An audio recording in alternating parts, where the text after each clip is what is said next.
오늘 성경 말씀은 1절에 그러므로 라고 하는 말과 더불어 시작이 됩니다.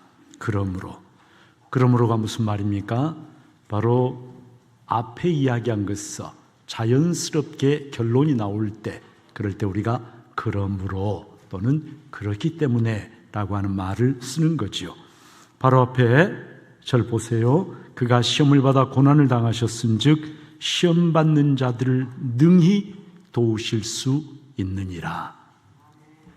예수 그리스도께서 이 땅에 오셔서 우리와 똑같이 시험을 받으시고 똑같이 고난을 당하셔서 우리의 모든 연약함을 친히 경험하셨기 때문에, 그렇기 때문에 주님께서 고난받는 자들을 능히 도우실 수가 있다.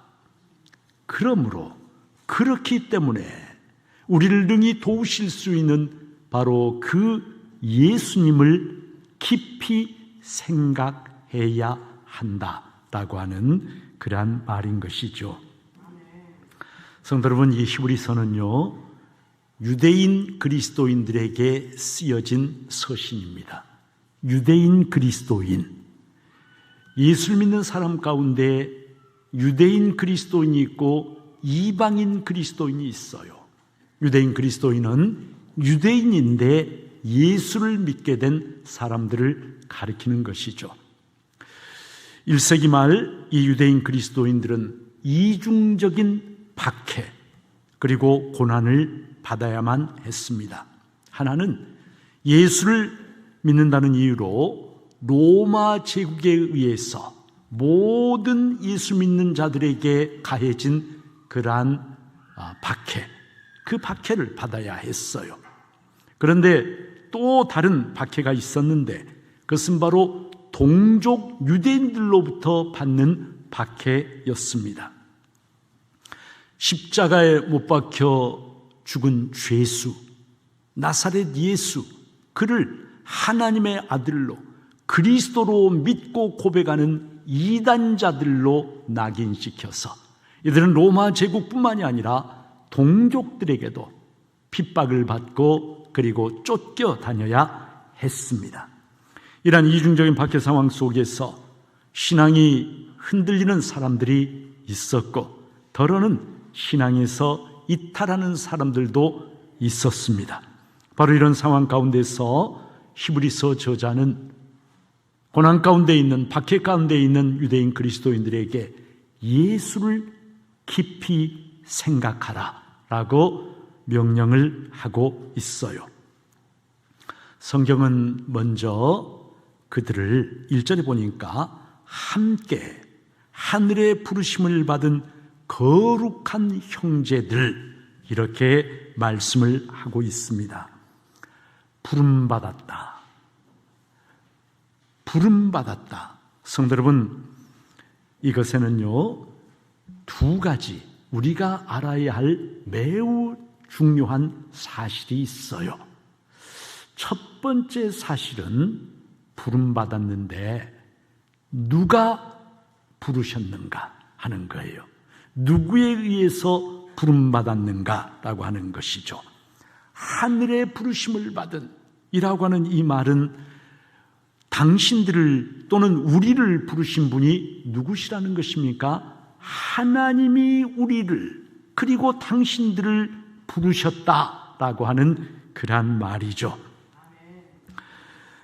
이사야 43장 1절에 보니까 하나님께서 친히 이렇게 말씀을 하십니다. 이스라엘 백성을 향하여 내가 너를 구속하였고 내가 너를 지명하여 불렀나니 너는 내 것이다. 너는 내 것이다.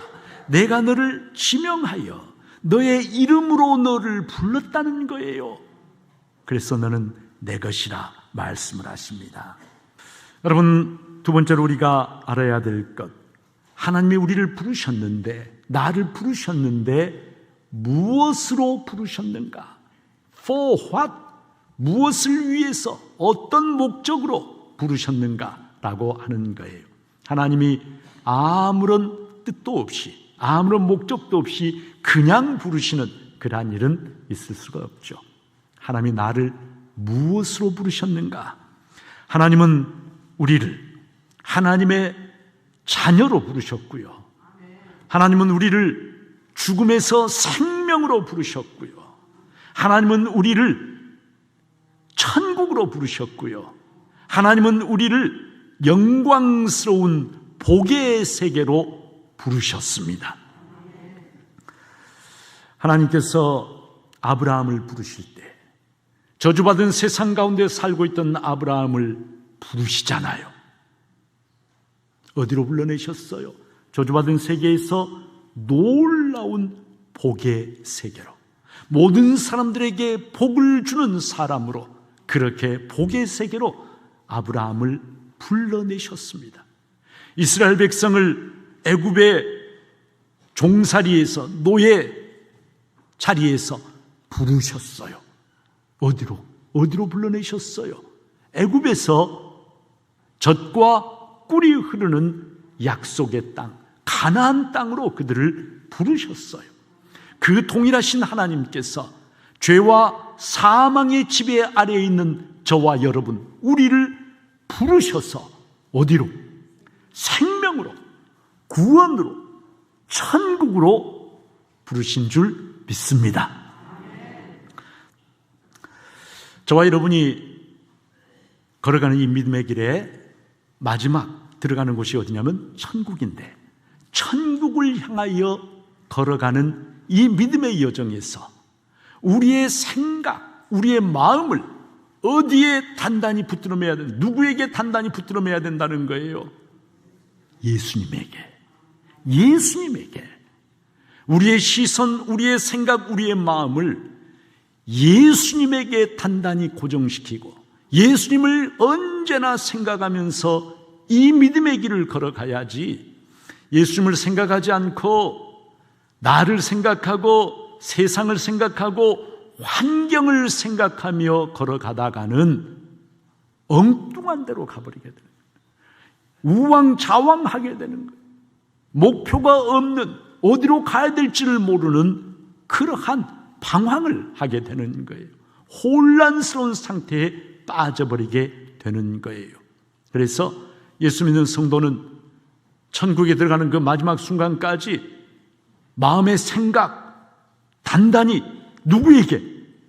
예수님에게 붙들어 매야 한다. 그 예수님을 생각하고 또 생각해야 한다. 끊임없이 예수님을 생각하고 예수님께 기도하고 예수님이 어떤 분이신가를 깊이 묵상하고 예수님이 나와 어떤 관계에 있는지를 자꾸 되새겨보는, 여러분, 그런 사람이 방황하지 않고 흔들림 없이 천국에 들어갈 수 있다라고 말씀을 하는 것이에요. 성도 여러분, 지킬 만한 것보다 더욱 뭘 지키라? 내 마음을 지키라 그랬어요. 우리의 마음이 중요해요. 우리의 생각이 중요해요. 우리의 마음은, 우리의 생각은요, 우리의 마음은 전쟁터, 영적인 전쟁터. 내 마음과 내 생각을 성령께서 다스리는가 아니면은 악한 영이 다스리는가에 따라서 내 삶의 방향과 가치관이 완전히 달라지게 됩니다. 성령이 아니라 세상의 영이, 악한 영이 내 마음과 생각을 다스리게 되면 나는 하나님의 뜻과는 정반대의 길을 걸어갈 수밖에 없는 것이죠. 예수를 잃어버리게 되는 것이죠. 그래서 성도는 언제나 여러분 누구를? 예수님을 생각하고 그리고 예수님에게 생각을 단단히 붙들어 매야 한다라고 말씀을 하시는 거예요. 성도 여러분, 예수님이 어떤 분이십니까?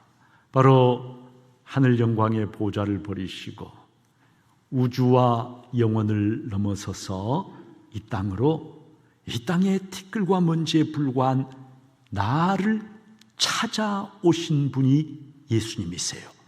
믿습니까? 나를 찾아오신 분.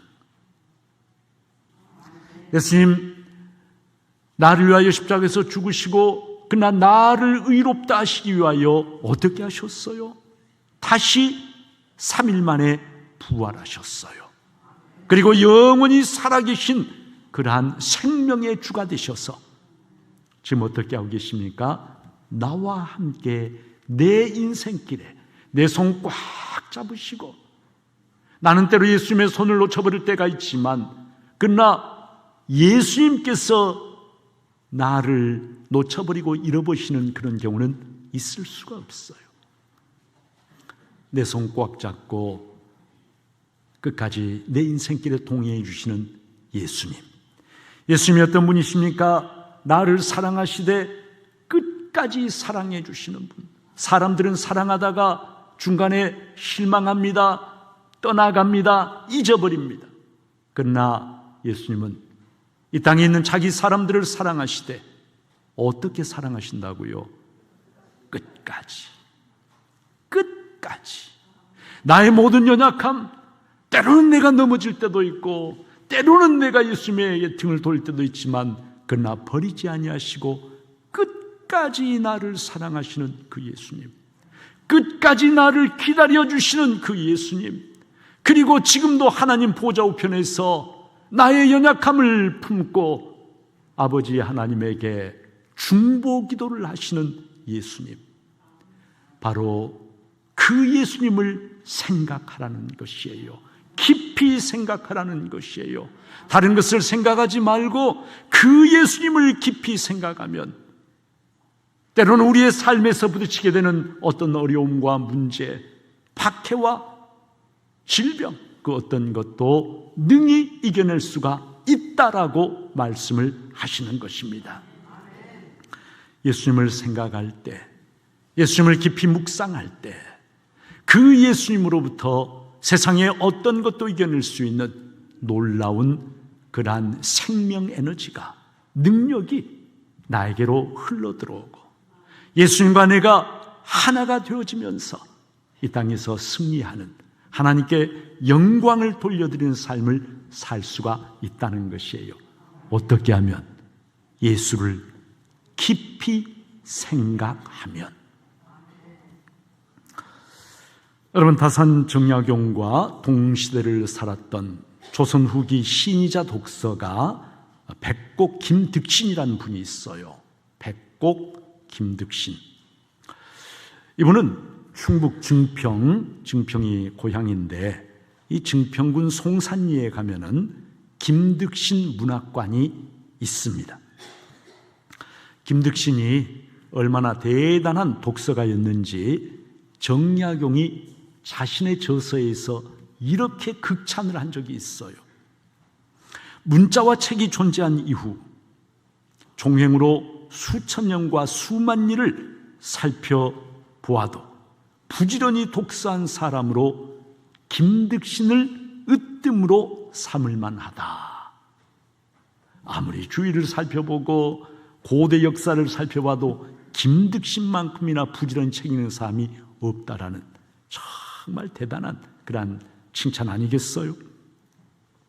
근데 이 김득신은 같은 책을 10,000번 이상 읽은 책이 여러 권 있다고 그래요. 10,000번 이상 읽었다. 다 놀라시질 않는데 너무 현실감이 없어서 그러시는 것 같아요. 제 목양실에 가면은 책이 많이 있는데 그 중에 읽지 않은 책도 많이 있어요. 그리고 그 중에 제가 2번을 읽은 책은 몇 권 되지도 않아요. 솔직히 다 한 번 읽고 그냥 끝이에요. 그런데 몇 번을 읽었다고요? 10,000번을 읽은 책이 여러 권이에요. 더 놀라운 사실은 이 김득신이 특히 중국 역사책 백이전이라고 하는 책이 있는데 이 책을 너무나 좋아해서 이 책은 무려 10,000번이 아니라 11만 3천 번을 읽었다. 11만 3천 번. 도무지 가늠이 되지 않는, 어떻게 같은 책을 11만 3천 번을 읽을 수가 있을까? 우리는 책 한 번 읽는 것도 쩔쩔매는데, 여러분 같은 책을 11만 번 넘게 읽으면 어떻게 될까요? 표지 끝부터 표지 뒷표지까지 완전히 줄줄 암송을 하게 됩니다. 그분이겠습니까? 이 책의 기운과 정신이 이 김득신이라고 하는 사람을 완전히 압도하고 지배하게 될 것입니다. 저도 고등학교 다닐 때 참 대학 입시 준비하느라고 영어 참고서 하나를 제가 30번 넘게 이렇게 본 적이 있는데, 처음에는 그 책을 처음부터 끝까지 한 번 이렇게 공부를 하는데 꼬박 한 달이 걸렸어요. 모르는 단어도 너무 많고, 그리고 해석이 되지 않는 영어 지문들도 너무 많아가지고 한 달 동안 씨름을 하면서 간신히 그 책을 한 번을 봤어요. 근데 두 번째, 세 번째 볼 때마다 점점 시간이 단축. 나중에는 한 30번 보니까 이렇게 책장을 넘기면 여기에 무슨 내용이 있고 뭐가 어떻게 돼 있는지 그냥 다 이렇게 알게 될 정도가 되더라고요. 사랑하는 여러분, 생각해 보면 백이전이 영원한 생명과 무슨 상관이 있습니까? 영원한 생명과 아무 관계도 없는 그런 책도 11만 번 넘게 읽는 사람도 있는데, 영원한 생명의 말씀, 성경책, 우리는 얼마나 이 말씀을 가까이 하고 이 말씀을 묵상하고 있습니까? 영원한 생명과는 하등의 관계도 없는 백이전을 그렇게나 가까이 하는 사람도 있는데, 영원한 생명의 주 예수 그리스도를 저와 여러분은 우리들의 삶 속에서 얼마나 깊이 생각하며 그렇게 살고 있습니까? 2절부터 5절까지 성경은 예수님을 모세와 비교합니다. 이스라엘 백성의 모세는 영웅 중에 영웅이고 탁월한 하나님의 종입니다. 바로의 치하에서 출애굽의 기적의 역사를 이룬 사람이 모세잖아요. 먹을 것 마실 것이 아무것도 없는 광야에서 40년 동안 이 백성을 이끌어간 탁월한 종이, 탁월한 지도자가 모세잖아요. 이스라엘 백성이 가장 귀하게 여기는 것이 율법인데, 그 율법을 시내산에서 하나님도 받아서 자기들에게 전해준 중보자가 바로 모세잖아요. 그런데 그런 모세라 할지라도 예수 그리스도와는 비교조차 할 수가 없다.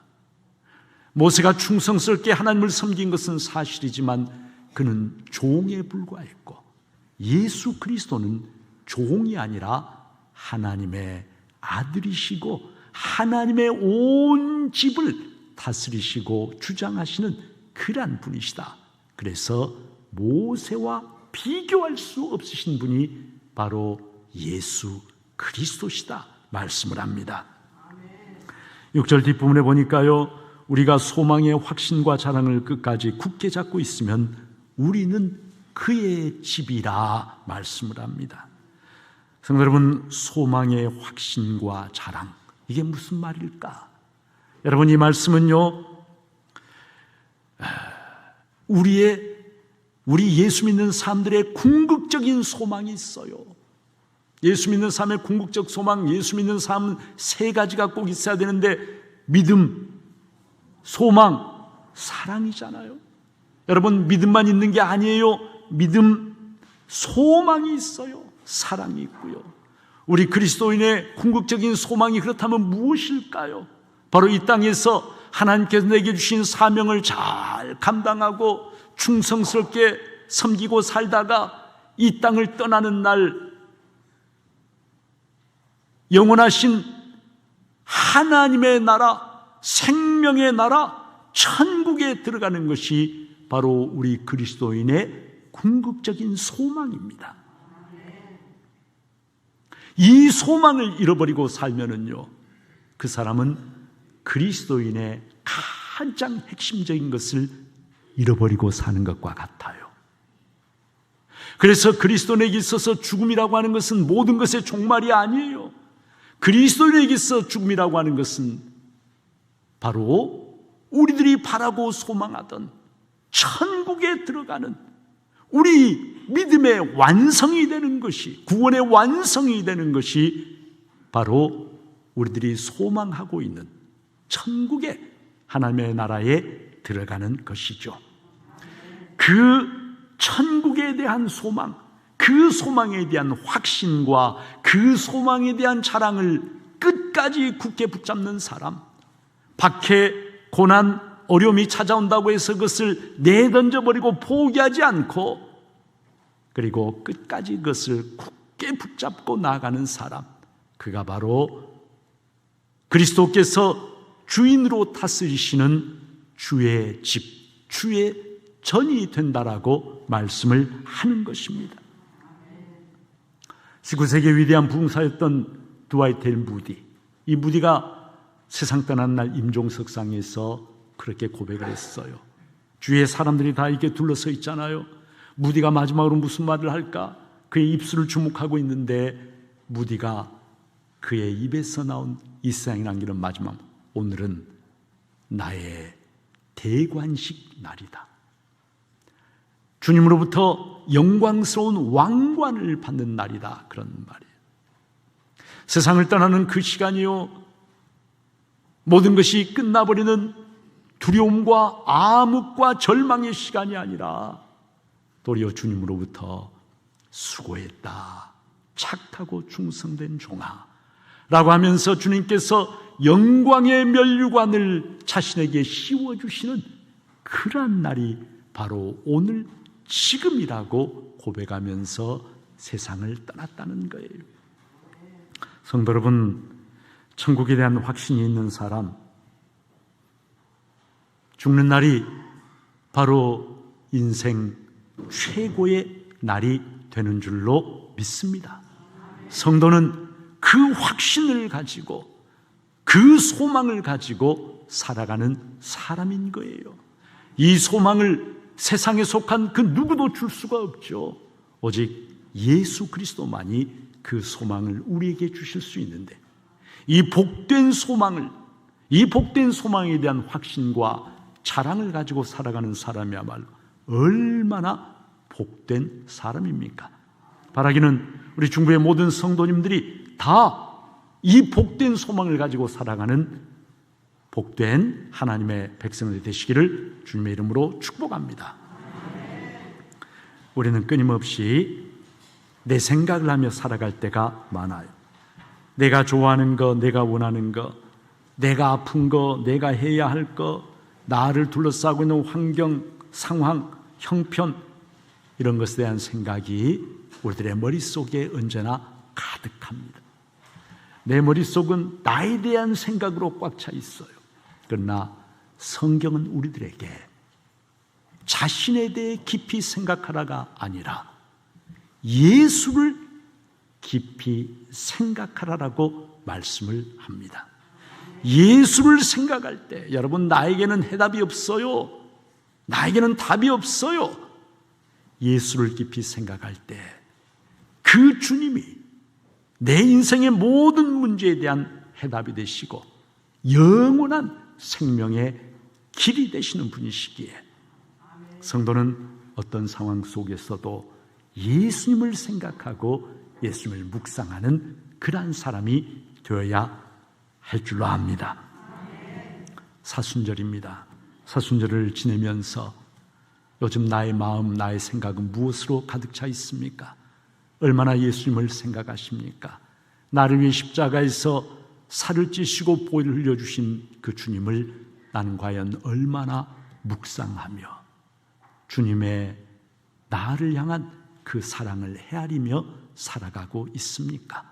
바라기는 우리 중부의 모든 성도님들, 예배드리기 위해서 이 자리에 앉아 계신 우리 성도님들 모두가 나를 깊이 생각하며 세상을 깊이 생각하는 것이 아니라 구원의 주, 생명의 주 예수님을 깊이 생각하는 복된 성도님들 되시기를 주님의 이름으로 축복합니다.